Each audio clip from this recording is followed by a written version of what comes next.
સુરતમાં વસવાટ કરતા સૌરાષ્ટ્રના મુસાફરોને હવે વોલ્વો બસની સુવિધા મળશે। સુરતના સાંસદ મુકેશ દલાલે સુરતથી આકોલવાડીની વોલ્વો બસને લીલી ઝંડી આપી સુરતથી આકોલવાડી સુધી વોલ્વો બસ સેવા શરૂ કરવામાં આવી।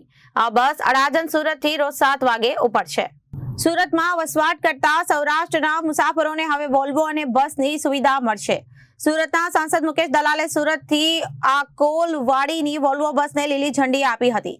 સુરતથી આકોલવાડી સુધી વોલ્વો બસ શરૂ સેવા કરવામાં આવી છે। આ બસ અડાજણ સુરતથી રોજ સવારે 7 વાગે ઉપડશે અને આકોલવાડીથી સુરતની બસ પ્રતિદિન 5 વાગે ઉપડશે। સુરતથી આકોલવાડી જતી વોલ્વો બસનું પ્રતિ એક વ્યક્તિનું ભાડું 1623 રૂપિયા। હવે સૌરાષ્ટ્રવાસીઓ પણ એસી બસમાં પોતાના વતન જઈ શકશે।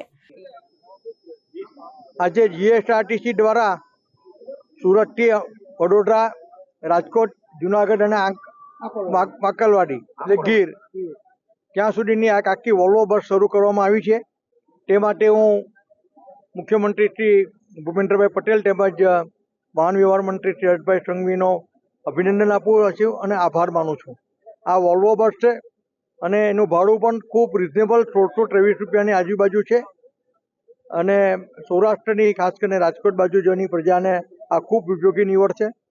આવનારા દિવસોમાં જીએસઆરટીસી દ્વારા 2 તારીખે સુરતની ધર્મપ્રિય અડાજણની ધર્મપ્રિય પ્રજા માટે સીધી સુરતથી અંબાજી, સુરતથી શ્રીનાથજી અને સુરતથી નાથદ્વારા ને આ બસો ફરી બીજી શરૂ થનાર છે।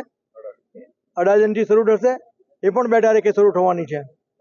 તો પ્રજાની સુવિધા માટે જે રીતે જીએસઆરટીસી મુખ્યમંત્રી શ્રી ભૂપેન્દ્રભાઈ પટેલ અને શ્રી હર્ષભાઈ સંઘવીના નેતૃત્વ હેઠળ જે રીતે કામ કરી રહી છે એ ખરેખર અભૂતપૂર્વ છે અને અભિનંદનને પાત્ર છે।